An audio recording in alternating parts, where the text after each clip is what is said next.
नमस्कार दोस्तों, आज हम लेकर आए हैं एक ऐसी चमत्कारी विधि जिसे जानना आपके लिए न सिर्फ रहस्य से भरपूर होगा बल्कि आपकी जिंदगी की दिशा ही बदल देगा। क्या आपने कभी खुद से कहा है, अगर मैं अपनी सांस रोक लूं तो क्या मैं अपनी मंजिल को पा सकूंगा?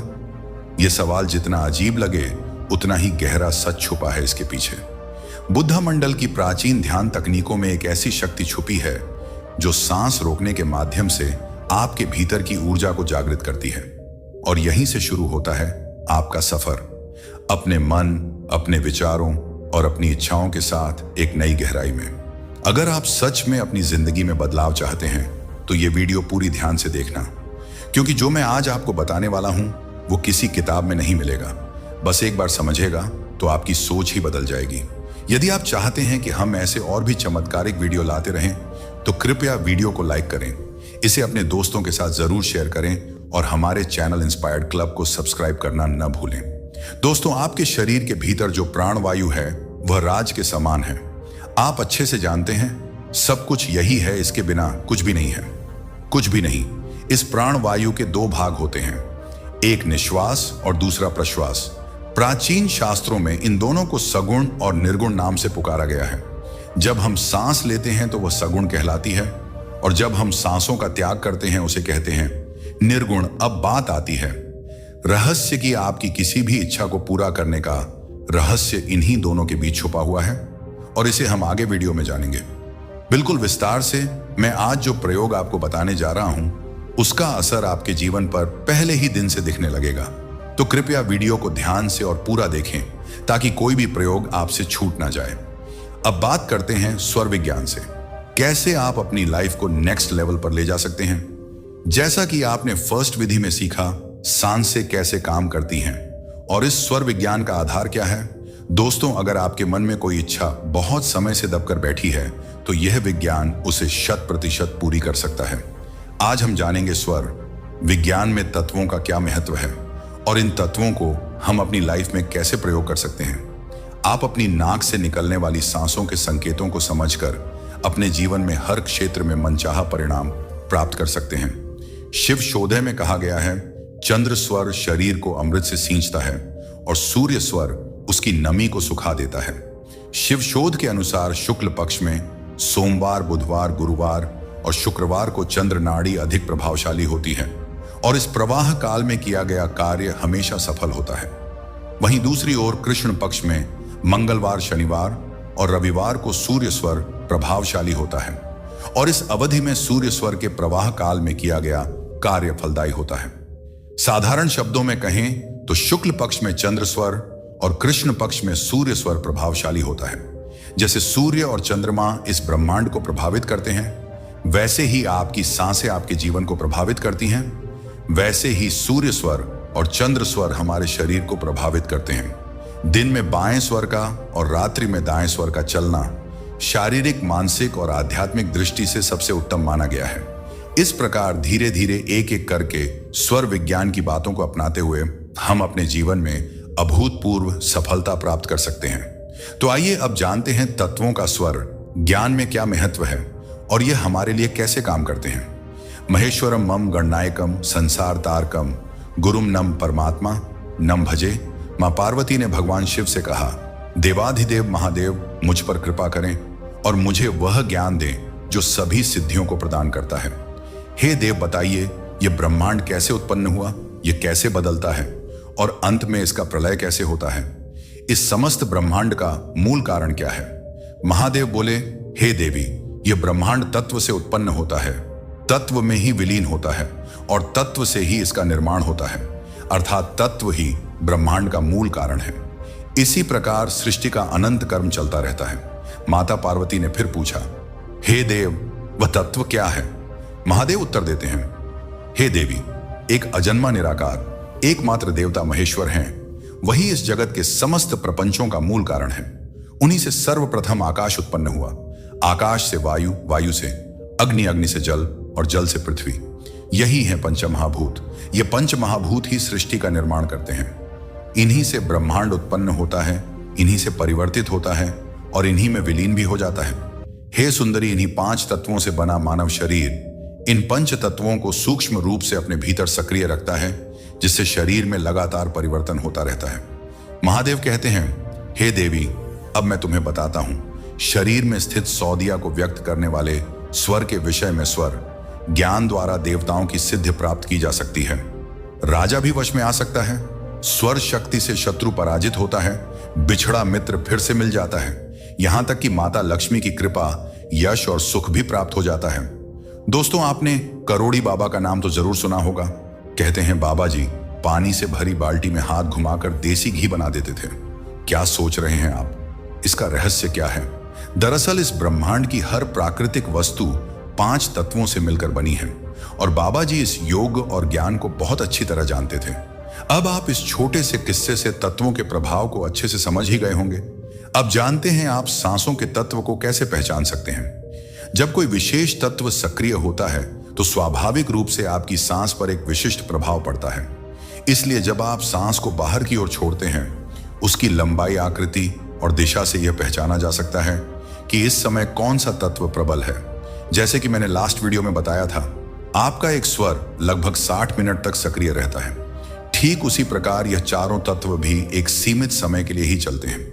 जैसे ही कोई स्वर चालू होता है, सबसे पहले आकाश आता है जो 4 मिनट तक एक्टिव रहता है। फिर आता है वायु और वायु 8 मिनट तक रहती है। वायु के बाद अग्नि आती है। अग्नि तत्व 12 मिनट तक रहता है। फिर अग्नि के बाद जल आता है जो 16 मिनट तक सक्रिय रहता है और उसके बाद आता है पृथ्वी तत्व जो पूरे 20 मिनट तक आपकी सांसों या स्वर में बना रहता है। अब ध्यान से सुनिए, सबसे पहले वायु तत्व चलता है। इसकी दिशा थोड़ी तिरछी होती है और इसकी गति 8 उंगल तक बनी रहती है। इसके बाद अग्नि तत्व आता है जिसकी दिशा ऊपर की ओर होती है और इसकी गति सिर्फ 4 उंगल तक होती है। यह अग्नि 12 मिनट तक स्वर में चलता है। अब बात आती है पृथ्वी तत्व की। इसकी गति मध्य से 12 उंगल तक रहती है और यह तत्व 20 मिनट तक स्वर में सक्रिय रहता है। फिर आता है जल तत्व। इसकी दिशा नीचे की ओर होती है। गति 16 उंगल तक और समय 16 मिनट तक स्वर में चलता है। जल तत्व के बाद आकाश तत्व आता है। आकाश की दिशा कहीं भी हो सकती है। यह चारों दिशाओं में गतिशील हो सकता है। इसकी गति भी 8 उंगल तक रहती है। अब सुनिए, जब आप किसी कार्य को तत्वों के समय पर करते हैं और उसमें भागीदारी एक्शन और एक्टिव माइंड लगाते हैं तो नतीजे बिल्कुल पॉजिटिव मिलते हैं। शरीर स्वस्थ रहता है और सफलता की संभावना सबसे ज्यादा होती है। अब जानते हैं स्वर विज्ञान की वह गुप्त तकनीक जिससे वाकई में आपकी लाइफ बदल सकती है। बस आपको क्या करना है, पूरी श्रद्धा और ध्यान से इन विधियों को समझना है और फिर उन्हें सही ढंग से अपनाना है। आपकी जो भी विश है वह 100% पूरी होगी। अगर आप किसी परेशानी से गुजर रहे हैं तो वह दूर हो जाएगी और आपका फ्यूचर आपके सामने निखरता हुआ नजर आएगा। पर शर्त यह है, आपका एक भी स्टेप छूटा तो विधि सही से काम नहीं करेगी। इसलिए बहुत ध्यान से और पूरा वीडियो देखें। अब जानते हैं सबसे पहली विधि जो आपको सुबह उठते ही सबसे पहले करनी है। दोस्तों, जब आप सुबह उठते हैं तो सबसे पहले अपने बेड पर बैठकर ईश्वर का ध्यान करना है। फिर अपनी सांसों को चेक करना है। आपकी जो भी नाक चल रही होगी उसी साइड का हाथ अपने गाल या मुंह पर लगाना है, मतलब मुंह को हल्के से टच करना है। फिर एक लंबी गहरी सांस लेनी है। सांस लेते समय आपकी जो भी विश है, जो भी गोल है, उसे मन में बोलना है। जैसे कि मुझे IAS बनना है, मुझे अपने दोस्त से मिलना है, मुझे मेरी पसंद की जॉब मिल जाए, मेरी शादी मेरी पसंद से हो जाए। जो भी इच्छा है उसे इस वक्त मन में बोलिए। अब उस विश को सांस के साथ अपने मणिपुर चक्र यानी नाभि में ले जाएं और कुछ पल तक सांस वहीं रोक कर रखें, जितना आप आराम से रख सकते हैं। अब कोशिश करें कि उस समय अपने गोल को पूरा होते हुए देखिए। अपने मन में अपनी आंखों में अब उसी साइड का पैर जिस साइड का स्वर चल रहा हो, सबसे पहले धरती पर रखिए, फिर दूसरा पैर रखिए। अब अपनी सांसों को इस ब्रह्मांड में छोड़ दीजिए। ऐसे मानिए आपकी इच्छा ईश्वर तक पहुंच चुकी है। बस समझ लीजिए आपकी सांसें ही साक्षात शिव और पार्वती मां हैं। अब आपकी विश को कोई भी रोक नहीं सकता।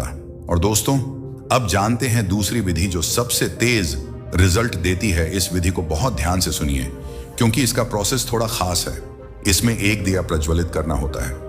आप इसे शाम को या सुबह किसी एक समय जला सकते हैं या चाहे तो दोनों समय भी कर सकते हैं। आपको लाभ ही होगा। अब इस दिए को जलाने का प्रोसेस ध्यान से समझिए। आपको क्या करना है, एक पीतल या तांबे का दिया लेना है, फिर उसमें डालना है देसी घी और साथ में दालचीनी का पाउडर और भीम कपूर। अब पहले दिया तैयार कर लीजिए, फिर उसमें थोड़ा सा दालचीनी का पाउडर डाल दीजिए और अब एक गेहूं के दाने जितना भीम कपूर का टुकड़ा उस हद के अंदर रख दीजिए। अब क्या करें, अपनी सांसों को गहराई से भीतर लें, फिर उसे होल्ड करें और अपनी विश बोलें, जैसे कि मेरा बिजनेस दिन दुगुनी रात चौगुनी तरक्की करें, मेरी सेल बढ़ जाए, मेरे क्लाइंट्स बढ़ जाएं, जो भी इच्छा हो उसे दिल से पूरे विश्वास से बोलिए। यह प्रोसेस आपको पूरे 11 बार करना है। हाँ, 11 बार ही सांस लेनी है, सांस रोकनी है और अपनी विश बोलनी है। इसके बाद इस दिए को प्रज्वलित कर दीजिए। अब ध्यान दीजिए, यह दिया आपको साउथ ईस्ट दिशा में ही रखना है। अगर आप इस दिशा में नहीं रखते तो विधि काम नहीं करेगी, इसलिए बहुत ध्यान से सिर्फ और सिर्फ साउथ ईस्ट में ही रखें। अगर वहां बाथरूम या टॉयलेट है तो ठीक उसके पास इधर उधर कहीं भी रख सकते हैं। इस दिए को आप अपनी दुकान, फैक्ट्री या घर में कहीं भी जला सकते हैं। पर याद रखें, यह दिया इतना चमत्कारी है कि आपकी हर विश, आपकी हर इच्छा पूरी हो सकती है। कम से कम 13 दिन तक इसे लगातार जलाना है और देखना कैसे चमत्कार होते हैं। बस इन सारी बातों को ध्यान रखें और हमेशा आनंदित रहिए। अब सवाल यह है, क्या आप जानते हैं कि नाभि ध्यान क्या होता है और इससे जीवन में क्या क्या चमत्कार घट सकते हैं? जी हां दोस्तों, यह एक ऐसी अद्भुत विधि है कि अगर आप इसे नियमित रूप से करने लगे तो आप खुद सोच भी नहीं सकते कि आप क्या क्या हासिल कर सकते हैं। हम सब सपने देखते हैं, पर जैसे ही आंख खुलती है फिर वही पुराना दृश्य, वही घर, वही पैसों की तंगी और घुट घुट कर जीना। क्यों? क्योंकि हम सिर्फ सुनते हैं, करते नहीं हैं। लेकिन अब नहीं, अब बस ये वीडियो बहुत ध्यान से देखिए और जो भी विधि इसमें बताई जाए उसे पूरा नियम पूर्वक कीजिए। फिर देखिए, आप जो चाहें वही हकीकत बन जाएगा। मैंने इस वीडियो में 2 तरीकों से समझाने की कोशिश की है। एक कहानी के जरिए, ताकि आप महसूस कर सकें कि यह सच में हो सकता है, और दूसरा सटीक कार्य विधि के माध्यम से। तो प्लीज इस वीडियो को जरा भी स्किप मत कीजिए, क्योंकि इसका असर आपकी पूरी जिंदगी बदल सकता है। लेकिन याद रखिए, सिर्फ सुनने से कुछ नहीं होगा। मैं आपको रास्ता दिखा सकता हूं, पर चलना आपको ही पड़ेगा। तो चलिए अब शुरू करते हैं। हमारे जीवन में क्या क्या चमत्कार हो सकते हैं। बहुत समय पहले एक छोटे से गांव में राघव नाम का एक व्यक्ति रहता था। राघव एक साधारण किसान था, लेकिन उसके भीतर एक बेचैनी थी, जीवन के गहरे रहस्यों को जानने की एक तीव्र प्यास। वह जानता था कि कुछ अधूरा है, लेकिन उसे यह समझ नहीं आ रहा था कि उस अधूरेपन को कैसे पूरा किया जाए। एक दिन गांव में एक प्रसिद्ध संत आए, जिन्हें लोग योगी शिवंद कहते थे। वे जाने जाते थे। नाभि ध्यान की विधि के लिए उन्होंने कहा, नाभि ही जीवन ऊर्जा का केंद्र है। अगर इसे ठीक से जान लिया तो जीवन की हर गुत्थी सुलझ जाएगी। राघव ने उनसे अपनी समस्या साझा की और ध्यान की विधि सीखनी शुरू कर दी। शुरुआत में मुश्किलें आईं, ध्यान भटकता था, पर धीरे धीरे उसने नाभि पर ध्यान केंद्रित करना सीख लिया। और फिर जैसे जैसे समय बीता, उसके शरीर और मन में अद्भुत परिवर्तन आने लगे। कुछ ही महीनों में राघव ने नाभि में एक ऊर्जा का स्रोत महसूस किया। उसने जाना कि यही है जीवन का मूल केंद्र। अब उसकी सारी समस्याएं धीरे धीरे समाप्त हो गईं। एक दिन ध्यान की गहराई में राघव को एक दिव्य दृष्टि दिखाई दी। उसने देखा कि नाभि ध्यान के माध्यम से वह ब्रह्मांड के हर रहस्य को समझ सकता है। उसे जीवन की सच्चाई का अनुभव हुआ और उसने जाना कि उसकी सारी समस्याएं केवल उसकी सोच का परिणाम थी। अब राघव पूरी तरह से बदल चुका था। वह एक शांत, संतुष्ट और आनंदमय जीवन जीने लगा। उसकी यह आध्यात्मिक यात्रा पूरे गांव के लिए प्रेरणा का स्रोत बन गई। लोग दूर दूर से आने लगे नाभि ध्यान की विधि सीखने के लिए, और राघव ने संत योगी शिवंत की तरह ही अपने जीवन को दूसरों की सेवा में समर्पित कर दिया। तो चलिए अब बढ़ते हैं कार्यधि की ओर। अब आप पूछेंगे, क्या यह हर किसी के लिए है? तो जवाब है हाँ, ज्यादातर लोग ध्यान तो करते ही हैं, लेकिन आज का टॉपिक उन सभी साधकों के लिए बहुत ही खास होने वाला है, क्योंकि आज की इस वीडियो में हम बात करेंगे नाभिक केंद्र की संपूर्ण विधि के बारे में। ध्यान दीजिए, नाभिक केंद्र पर ध्यान। नाभि पर चेतना का आना जाना यह स्वाभाविक है। नाभि का केंद्र ध्यान का सबसे बड़ा प्रधान होता है। क्यों? क्योंकि हमारी नाभि हमारे शरीर का केंद्र बिंदु होती है, और अगर आपकी चेतना इस नाभि केंद्र पर स्थिर हो जाए तो यकीन मानिए अद्भुत चमत्कार आपको देखने को मिलते हैं। इसे एक उदाहरण से समझिए। आपके भीतर जितनी भी संभावनाएं हैं, जितनी भी पॉसिबिलिटीज हैं, वह सभी तभी सक्रिय होती हैं जब आपकी चेतना पर्टिकुलर उस हिस्से पर स्थिर हो जाती है। जैसे मान लीजिए, अगर आपकी चेतना मस्तिष्क में स्थिर हो जाए तो क्या होगा? आपके अंदर एक विचारक की क्षमता आ जाती है। आज मनुष्य ने जो कुछ भी हासिल किया है, जो भी ऊंचाई पर हम पहुंचे हैं, वह सब किसके कारण? विचारों के कारण। पर विचार सिर्फ सोचना नहीं होता, उन्हें एक्शन की जरूरत होती है, तभी तो कोई चीज वास्तविकता में बदलती है। तो अगर किसी व्यक्ति की चेतना मस्तिष्क में टिक जाए और वहीं रहने लगे, तो वह व्यक्ति एक जबरदस्त विचारक बन सकता है। अब ध्यान रखने वाली बात यह है, विचार किसी भी प्रकार के हो सकते हैं, अच्छे भी और बुरे भी। उदाहरण आपके सामने है। आज की दुनिया में जितने अच्छे विचार वाले लोग हैं, उतने ही बुरे विचार वाले लोग भी हैं। बुराई भी ऊंचाई पर है। इसका मतलब जब आपकी चेतना मस्तिष्क में होती है तो मस्तिष्क की हर संभावना जागने लगती है। अब बात करते हैं, अगर आपकी चेतना हृदय चक्र में स्थित हो जाए तब क्या? तब आप रहते हैं भाव के बवंडर में। आप अत्यधिक भावुक हो जाते हैं। आप हर चीज को दिल से महसूस करते हैं, और जब आप भावना की गहराइयों में उतरते हैं तभी आप भक्ति और उपाधियों को प्राप्त कर पाते हैं। इसलिए जितने भी लोग इस पृथ्वी पर भक्ति में डूबे हैं, जिन्होंने अपना जीवन ईश्वर को समर्पित किया है, उनकी चेतना हृदय कमल में विराजमान होती है। अब आते हैं मूल आधार चक्र पर। अगर आपकी चेतना नाभि से नीचे मूलाधार चक्र पर स्थिर हो जाए तो क्या होगा? आप मुक्त महसूस करेंगे, परंतु आपके जीवन में केवल एक ही सुख होगा, काम वासना का सुख। ऐसे व्यक्ति पैसा कमाते हैं, पद प्रतिष्ठा कमाते हैं, लेकिन उनके पीछे का मकसद सिर्फ एक काम वासना यानी शारीरिक सुख ही उनका परम सुख होता है। उन्हें फर्क नहीं पड़ता कि दुनिया में कौन क्या कर रहा है। उन्हें लगता है सब कुछ यही है, और वह खुद को सही साबित करने के लिए किसी भी हद तक जा सकते हैं। परंतु अब सुनिए सबसे महत्वपूर्ण बात। नाभिक केंद्र एक ऐसा केंद्र बिंदु है जहां अगर आपकी चेतना स्थिर हो जाए तो आप क्या पा सकते हैं? समाधि। हां, आप भावनाओं के पार, विचारों के पार चले जाते हैं। मतलब आपको अपने सभी चक्रों से बाहर निकलने के लिए अपनी नाभि केंद्र पर आना ही होगा। चेतना का वहां आना अत्यावश्यक है, उसके बाद ही आप अपने सहस्त्रार चक्र के पार निकल पाएंगे। हमारे योग में स्थूल शरीर के बाद और भी शरीरों की बात की गई है। मतलब अगर आपको परम मुक्ति चाहिए तो आपको अपने सभी शरीरों के पार निकलना होगा। आपका शरीर भौतिक जगत से बंधन में रखता है, तो जैसे ही आप अपने भौतिक शरीर के बाहर निकलते हैं, वैसे ही आप इस भौतिक जगत के पार निकल जाते हैं। और इस पौष्टिकता के पत्तों को तोड़ने के लिए आपकी चेतना का नाभि केंद्र पर आना अत्यंत आवश्यक है। जैसे ही आप अपने शरीर के केंद्र में स्थित होते हैं, तो चलिए समझते हैं, आप प्रमाण के केंद्र में स्थित हो गए। अपना बैलेंस बना लीजिए, एक संतुलन, क्योंकि आपकी नाभि से एक प्रकार की मैग्नेटिक ऊर्जा जनरेट होती है जो आपकी सुषुम्ना नाड़ी को व्यवस्थित करती है। मतलब वहीं से जनरेट हुई ऊर्जा आपके ऊपर के चक्रों तक भी पहुंचती है, जैसे आपका हृदय चक्र, आपका आज्ञा चक्र और आपके सहस्त्रार चक्र को भी वह बैलेंस करती है। यह सब कुछ होते ही प्राकृतिक रूप से अपने आप व्यवस्थित होने लगता है, जैसे कि आपकी चेतना आपके नाभिक केंद्र पर स्थित हो जाती है। अब जो लोग इड्डा पिंगला सुषुम्ना पर ध्यान केंद्रित करते हैं, वह पूछते हैं कौन सा ध्यान सबसे शक्तिशाली है। लेकिन नाभि केंद्र पर चेतना का आ जाना, सोते सोते ध्यान में चले जाना, मतलब डार्क होकर ऊपर की ओर गति करें और आपकी सभी कर्मणियाओं को सक्रिय करती हुई आपके सहस्त्रार चक्र तक पहुंचे, जो कि आपका 7वां चक्र है। परंतु यह 7वां चक्र भी आपके शरीर में ही है, इनकी भी एक लिमिटेशन है। असल खेल तो 7वें चक्र के बाद शुरू होता है। मतलब अगर आपकी चेतना नाभिक केंद्र पर स्थित हो जाए तो आपके शरीर की भविष्यवाणियां अपने आप ही व्यवस्थित हो जाती हैं। फिर आपको अपने भीतर की ऊर्जा को उद्यमी बनाने के लिए कोई विशेष ध्यान करने की आवश्यकता नहीं होती। बहुत से साधक अपनी काम ऊर्जा को उद्यमी बनाकर उसे खोज में बदलने की कोशिश करते हैं, पर आपको वह भी करने की आवश्यकता नहीं है। आपके शरीर का सेंटर, आपकी नाभि, यह सब कुछ अपने आप ही व्यवस्थित कर देती है।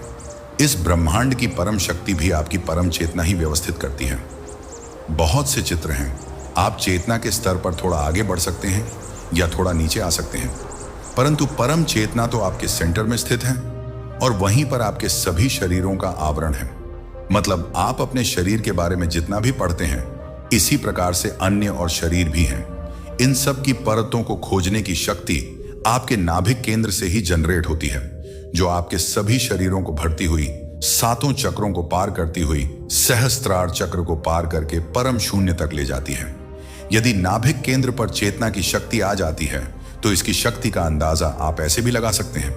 इससे पृथ्वी पर किसी भी जीव का जन्म होता है या फिर किसी अन्य लोक में, मतलब किसी और प्लेनेट पर जीवन है जो कि अवश्य होगा, वहां भी अगर किसी का जन्म होता है तो उसकी शुरुआत उसके शरीर के केंद्र बिंदु से ही होती है, और जहां भी उसके शरीर का केंद्र होता है वहीं से उसका पालन पोषण भी होता है। जैसे कि एक छोटी सी बात हम सभी जानते हैं, हमारा शरीर मनुष्य शरीर है, इसका केंद्र बिंदु नाभि है। जब हम मां के गर्भ में होते हैं तो हमारी मां हमारे नाभिक केंद्र से ही हमारा पोषण करती है, वहीं से हमें भोजन पहुंचता है और वहीं से हमारी शुरुआत होती है। और जिस प्रकार से मनुष्य का केंद्र नाभि है, उसी प्रकार से हर एक जीव के शरीर का भी एक केंद्र बिंदु होता है और वही सबसे महत्वपूर्ण होता है, वही उसके जीवन का कारण है और अंत का भी कारण। इसी प्रकार से हमारी पृथ्वी का भी एक केंद्र बिंदु है, ऐसे ही इस ब्रह्मांड का भी एक केंद्र है। हमारी पृथ्वी अपनी दूरी पर घूम रही है। हमारा सोलर सिस्टम जैसे व्यवस्थित है, उसी प्रकार से ऊर्जा लेकर पृथ्वी पर जीवन बनाए हुए हैं। यह सब कुछ अपने केंद्र बिंदु पर स्थित है और सब कुछ सटीक तरीके से मनुष्य विकारों से ग्रसित है। जब तक आप में अहंकार है तब तक चेतना का आपके नाभिक केंद्र पर स्थित होना नामुमकिन है। और अगर आप यह साधना कर रहे हो, अब तक आपने किसी भी प्रकार की ज्ञान साधना की है, तो साधना करने के लिए आपको अज्ञानी होना होगा, अहंकार छोड़ना होगा, इंतजार खत्म करना होगा। इंतजार से मेरा अर्थ है आप कोई भी साधना करते हैं तो साधना से मिलने वाले फल का इंतजार करते रहते हैं। इसी बीच साधना का फल परमात्मा ही देने वाले होते हैं और आप सब कुछ छोड़ देते हैं कि इससे तो कुछ हो ही नहीं रहा। अगर आपके अंदर यह भाव आ जाए कि मुझे इस जन्म में मिले या अगले जन्म में लाखों करोड़ों अरबों जन्म लग जाए, यह ईश्वर की इच्छा है और वही मेरे लिए उचित है, वही सर्वोत्तम है। मैं अज्ञानी भला अपने बारे में क्या उचित सोच सकता हूं, मुझे तो उस परमात्मा ने स्वामी व्यवस्थित कर रखा है। इस तरह का भाव अगर आपके अंदर आ जाए, समझो परमात्मा की कृपा आप पर होने लगी है। लेकिन याद रखना, केवल शब्दों से काम नहीं चलेगा। अगर आपके मन में यह भी है कि विचार करूंगा तो कृपा भी घट जाएगी, तो समझो आप फिर से नासमझी कर रहे हो। फिर से एक मांग है। इस भावना का जन्म आपके भीतर प्राकृतिक रूप से होना चाहिए। सब कुछ उस परमात्मा की मर्जी है, मेरे चाहने से कुछ नहीं होता। वो चाहेगा तो मैं बताऊंगा, और अगर मैं नहीं चाहता तो इसमें भी मेरे लिए अच्छा है। बस आपको अपनी भागदौड़ रोकनी नहीं है, इंतजार खत्म करना है और पूर्ण समर्पण भाव रखना है। और एक दिन इसी समर्पण भाव से आप समाधि ध्यान को भी प्राप्त कर लेंगे। दोस्तों, अगर आप लोगों ने ध्यान करने की नई नई विधियों को अपनाकर देख लिया है, लेकिन उसके बावजूद भी आप ध्यान में आगे नहीं बढ़ पा रहे हैं, तो यह आज का वीडियो केवल आप लोगों के लिए है। क्योंकि ध्यान से जो हमें शक्तियां प्राप्त होती हैं, हमारा आवरण जो मजबूत होता चला जाता है, हम उनको सही रूप से अनुभव नहीं कर पा रहे हैं। लेकिन अगर हम अपने ध्यान की ऊर्जा को अनुभव कर लें तो यकीन मानिए, आप ध्यान करना कभी भी नहीं छोड़ेंगे। ध्यान आपके जीवन को रातों रात बदल सकता है। आपके साथ ऐसे ऐसे रहस्यमय अनुभव हो सकते हैं जिनका आपने कभी अंदाजा भी नहीं लगाया होगा। मैं आज आप लोगों को बड़ी ही सरल भाषा में ध्यान करना सिखाने वाला हूं, और सिर्फ 10 मिनट के इस ध्यान से आप अपने जीवन को बदल सकते हैं। आप लोग जानते हैं हमारे जीवन में 55 सांसों का क्या रहस्य है। अगर आप ध्यान में 55 गहरी सांसें लेते हैं तो आपके साथ क्या हो सकता है, यह जानना आप लोगों के लिए बहुत जरूरी है। क्योंकि सांस ही हमारी प्राण शक्ति है। सांस के द्वारा ही हम जीवित हैं, और ध्यान में सांस का उपयोग करना ही ध्यान की गहराइयों को महसूस करना है। केवल सांसें ही आप लोगों को ध्यान की गहराइयों की ओर ले जाती हैं। और 45 सांसों का रहस्य जिसने जान लिया, समझो उसने ध्यान की शक्तियों को महसूस कर लिया। ध्यान से समाधि तक जो रास्ता जाता है वह इन्हीं 55 सांसों के द्वारा ही होता है। क्योंकि जब आप ध्यान करना शुरू करते हो तो आपको केवल एक ही चीज सिखाई जाती है, अपने सांसों पर ध्यान लगाओ, तो यही सांसें आपके जीवन को बदलने की शक्ति रखती है। अब देखिए, हमारे शरीर में वैसे तो 7020 नाड़ियां होती हैं, लेकिन 3 नाड़ियां ऐसी हैं जिनका उपयोग करने के बाद ही हमें ध्यान के अनुभव आते हैं। इन्हीं 3 नाड़ियों पर ध्यान के साथ साथ अनेकों शक्तियां भी प्राप्त होती हैं, और इन 3 नाड़ियों का हमारी छठी इंद्री से सीधा संबंध होता है। छठी इंद्री यानी आपकी थर्ड आई। देखिए, आपके शरीर में 5 इंद्रियां ऐसी हैं जिनका आप रोजाना उपयोग करते हैं, जैसे कि आपकी जीभ, जिससे आप स्वाद लेते हैं। दूसरा है आपकी नाक, जहां से आप श्वास लेते हैं। तीसरा है आपकी त्वचा, जहां से आप किसी भी पदार्थ को महसूस करते हैं। चौथा है आपकी आंखें, जहां से आप इस संसार को या फिर किसी भी व्यक्ति को देखते हैं। और पांचवा है आपके कान, जहां से आप इस जगत की आवाजें सुनते हैं। लेकिन जो छठी इंद्री है, उसका सीधा संबंध हमारे सांसों से है, और इन 55 सांसों में बहुत बड़ा चमत्कार छुपा है। अगर आप इस छठी इंद्री को एक्टिव करना चाहते हैं तो आपको ध्यान की गहराइयों को महसूस करना होगा। यह बात बिल्कुल स्पष्ट है। और दूसरी बात, अगर आप ध्यान की गहराइयों में जाना चाहते हैं तो यह 3 नाड़ियां, इड्डा नाड़ी, पिंगला नाड़ी और सुषुम्ना नाड़ी, इन्हें एक्टिव करना बहुत ही जरूरी है। इड्डा नाड़ी आपके नाक के बाएं छिद्र से शुरू होकर आपके मूलाधार चक्र तक जाती है। पिंगला नाड़ी नाक के दाएं छिद्र से शुरू होकर वहीं मूलाधार चक्र के पास जाकर रुकती है, और जहां ये दोनों नाड़ियां समाप्त होती हैं वहीं से शुरू होती हैं। सुषुम्ना नाड़ी सुषुम्ना में होता है लिक्विड, जबकि इड्डा और पिंगला में होती है केवल हवा। जब आप ध्यान करते हैं तो ये हवा यानी श्वास आपके अंदर जाती है, पूरे शरीर में फैलती है और आखिर में जाकर रुकती है। सुषुम्ना नाड़ी के पास अब ध्यान दें। जब बाहर से सांस का प्रेशर इस नाड़ी पर पड़ता है तो सुषुम्ना का जो लिक्विड है वह ऊपर की ओर उठना शुरू हो जाता है। जैसे जैसे यह ऊपर उठता है, आप ध्यान की गहराइयों में प्रवेश करने लगते हैं। आपके शरीर में अब ध्यान की ऊर्जा प्रवेश कर रही होती है। अब सवाल यह उठता है, क्या केवल सुषुम्ना नाड़ी को एक्टिव कर देना ही काफी है? हाँ, क्योंकि अगर यह नाड़ी सही रूप से काम करे तो आप केवल ध्यान ही नहीं, अपनी छठी इंद्री को भी सक्रिय कर सकते हैं, क्योंकि सुषुम्ना नाड़ी का सीधा संबंध है आपकी थर्ड आई से। और अगर आपको अपनी थर्ड आई को एक्टिव करना है ध्यान के माध्यम से, तो आपको सुषुम्ना नाड़ी को जागृत करना होगा। अब बात आती है इन 55 सांसों की कैसे लें। ध्यान में यह 55 सांसें, ताकि आप ध्यान की गहराइयों को महसूस कर सको, क्योंकि यही वह 50 से अधिक सांसें हैं जिनसे आपकी सुषुम्ना नाड़ी एक्टिव होती है और यहीं से आपका ध्यान में प्रवेश होता है। एक नॉर्मल व्यक्ति 1 मिनट में 15 से 18 बार सांस लेता है, लेकिन एक कछुआ सिर्फ 5 से 6 बार। और जहां एक इंसान की आयु 100 वर्ष तक होती है, वहीं कछुए की आयु 500 से 600 वर्ष तक हो सकती है। इसका मतलब साफ है, आपके श्वास ही आपके जीवन को लंबा कर सकते हैं। और अगर आपको ध्यान की गहराई में प्रवेश करना है तो आपको अपने सांसों की गति को धीमा करना होगा। यानी जहां आप 15 से 18 बार सांस ले रहे हैं, प्रति मिनट आपको उसे लाकर 13 से 14 तक घटाना होगा प्रति मिनट के हिसाब से। और सांसें जितनी धीमी हो और गहरी होंगी, आपका ध्यान उतना ही गहरा होता चला जाएगा। और आपकी सांस जितनी ही गहरी और लंबी होंगी, उतना ही आपका ध्यान गहरा होता चला जाएगा। लेकिन जो 55 सांस आपको ध्यान में लेने हैं, वह एक ऐसे समय पर लेने हैं जब आपको इसकी आवश्यकता है। यानी कि ध्यान के बीच में एक ऐसा समय जरूर आता है जहां पर आपको इसका उपयोग करना है। तो चलिए सबसे पहले हम इस विधि को पूरा जान लेते हैं कि आपको ध्यान में 55 सांस का उपयोग करके अपनी छठी इंद्री को एक्टिव कैसे करना है और अपने ध्यान को गहराइयों की ओर कैसे ले जाना है। तो सबसे पहले आप लोगों को एक स्थान चुनना होगा जहां पर किसी भी तरह का शोर शराबा बिल्कुल भी ना हो। आप लोगों को ढीले ढाले वस्त्र धारण कर लेने हैं। ऐसा नहीं है कि आप लोगों को केवल बैठकर ही ध्यान करना है, किसी आसन पर ही ध्यान करना है, किसी दिशा में ही ध्यान करना है, ऐसा कोई भी मायने नहीं रखता। आप केवल किसी ऐसे स्थान को चुनें जहां आपका माहौल बिल्कुल शांत है, जैसे अभी आप बैठे हुए हैं या फिर किसी भी बेड पर लेटे हुए हैं। आप इस स्थान को भी चुन सकते हैं, लेकिन आपकी रीढ़ की हड्डी बिल्कुल सीधी रहनी चाहिए। अधिकतर लोग लेटे हुए ही ध्यान करना पसंद करते हैं, लेकिन वह यह नहीं समझ पाते कि उन्हें कब नींद आ गई, और जिसकी वजह से ध्यान में प्रवेश होने से पहले ही उन्हें नींद आ जाती है।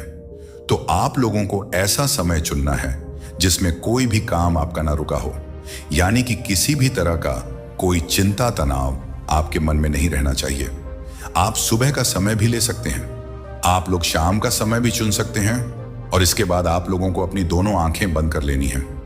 और आपको आंखें बंद करने के बाद जो भी दिखाई दे रहा है, काफी लोगों को अंधेरा दिखाई देता है, तो काफी लोगों को ध्यान में एक ज्योति दिखाई देती है, और काफी लोगों को कुछ ना कुछ विचार आते रहते हैं। जो भी आपके सामने है आने दें, उसे बिल्कुल भी रोकने का प्रयास बिल्कुल भी ना करें। केवल अपना ध्यान अपने शरीर के ऊपर ले आएं, यानी अपने हाथों पर, अपने पांव पर, अपने पूरे शरीर पर, अपनी बाजुओं पर, अपने हार्ट पर, अपने पीठ पर और इसी तरह से अपने पूरे शरीर को ध्यान में महसूस करते रहें। ऐसा आप लोगों को 4 से 5 मिनट जरूर करना है और उसके बाद अपने ध्यान को अपने सांसों की ओर ले आ अपने सांसों को महसूस करते रहे कि कैसे आपके सांस आपके नाक के द्वारा होते हुए आपके पूरे शरीर में फैल रहे हैं। आपको महसूस होगा कि वह सांस आपकी नाक से शुरू होकर आपके पेट तक जा रहा है, लेकिन वह श्वास आपके पूरे शरीर में घूमता है। आपके शरीर के हर पार्ट में आपका श्वास चलता है और यहीं पर आप लोगों को अपने 55 सांस का इस्तेमाल करना है। यानी कि आप लोगों को इसी समय पर 55 सांस लेने हैं। लेकिन किस तरह से लेने हैं? आप लोगों को गहरा सांस लेना है, लेकिन वह लंबा होना चाहिए, उसका समय लंबा होना चाहिए। यानी कि आप अगर 1 मिनट में 15 से 18 बार सांस ले रहे हैं सामान्य रूप से, तो आप लोगों को 8 से 10 बार या फिर 10 से 12 बार ही 1 मिनट में सांस लेना है और वह सांस आपके टोटल 55 ही होने चाहिए। और जब आप 50 से अधिक बार ऐसा करेंगे, इसी रूप से 55 सांस लेंगे, तो आपको महसूस होगा कि आपका पूरा शरीर स्थिरता की ओर जा रहा है। क्योंकि जब आप इस तरह से 55 सांस का रहस्य जानेंगे कि आपके विचार शून्य हो जाएंगे, अपने आप ही आप लोगों को महसूस होगा कि आपके विचार शून्य होते हुए आपको नजर आ रहे हैं। आपका पूरा शरीर स्थिरता की ओर बढ़ता ही जा रहा है। कुछ लोगों की इसी स्थिति में धड़कन तेज हो सकती है, लेकिन आप लोगों को अधिक प्रेशर अपने सांसों पर नहीं डालना है। शायद आप 12 सांस ना ले पाओ, आप लोग अधिक ले लें। जैसे आप 1 मिनट में 14 से 15 सांस लें तो बेशक आप लें, लेकिन धीरे धीरे हर रोज आपको यह प्रैक्टिस करनी है कि 55 सांस आप लोगों को बिल्कुल धीमी गति से लेने हैं और लंबे लेने हैं और अपना ध्यान केवल अपने सांसों पर रखें। किसी भी तरह से आप लोगों को यह महसूस नहीं करना है कि क्या आपका शरीर है, किस स्थान पर आप बैठे हैं, अब क्या समय हुआ है, कितना समय आपको ध्यान करना है। इन चीजों पर आप लोगों को बिल्कुल भी ध्यान नहीं करना है। और यकीन मानिए, जब आप लोग 5 से 6 बार यानी कि 5 से 6 दिन ऐसा करेंगे, तो आपका शरीर स्थिरता की ओर बढ़ना शुरू हो जाएगा। यानी कि आप लोगों का ध्यान लगना शुरू हो जाएगा। आपका ध्यान आपकी बॉडी से हटकर इस वातावरण में घूमना शुरू हो जाएगा। आप लोग समाज की ओर बढ़ना शुरू हो जाओगे। आप लोगों को अनेक प्रकार के अनुभव आएंगे, लेकिन जरूरी बात इसमें आपको यह याद रखनी है कि आपके रीढ़ की हड्डी बिल्कुल सीधी रहनी चाहिए। जब आप इस विधि का प्रयोग कर रहे हो, यह ध्यान उसी प्रकार होगा जैसे पसंद ध्यान के जरिए ही आप लोगों को इस विधि को अपनाना होगा। और जितना समय भी आप लोग ध्यान में बैठते हैं, वह बैठे रहें। और हो सके तो यह ध्यान करने से पहले आप थोड़ा एक्सरसाइज या फिर योगा जरूर करें। और इस ध्यान का सही समय है जो करने का, वह है केवल ब्रह्म मुहूर्त, यानी सुबह 3 बजे से 5 बजे के बीच आप इस ध्यान का उपयोग करेंगे तो आपको बहुत से बेनिफिट मिलेंगे। तो दोस्तों, ये था हमारा आज का सफर इस चमत्कारी ध्यान विधि के बारे में। आशा है कि आपने इसे अपने मन और हृदय से महसूस किया होगा। जब आप अपनी सांस रोककर ध्यान लगाते हैं, तभी आप खुद को एक नई दुनिया में पाते हैं, जहां हर इच्छा पूरी हो सकती है। अगर आपको इस वीडियो से कुछ नया सीखने को मिला हो, तो कृपया इसे लाइक करें और अपने विचार हमारे साथ कमेंट में साझा करें। आपके फीडबैक से हमें और भी बेहतर कंटेंट बनाने में मदद मिलेगी। याद रखें, आपके सपने केवल एक सांस की दूरी पर हैं। इसीलिए अपने मन की गहराई में जाएं और अपनी इच्छाओं को साकार करें। हमारे चैनल इंस्पायर्ड क्लब को सब्सक्राइब करना मत भूलें, ताकि आप हमारे नए वीडियो से हमेशा जुड़े रहें। चलिए एक साथ इस अद्भुत यात्रा को आगे बढ़ाते हैं। धन्यवाद और अगली बार तक अपना ख्याल रखें।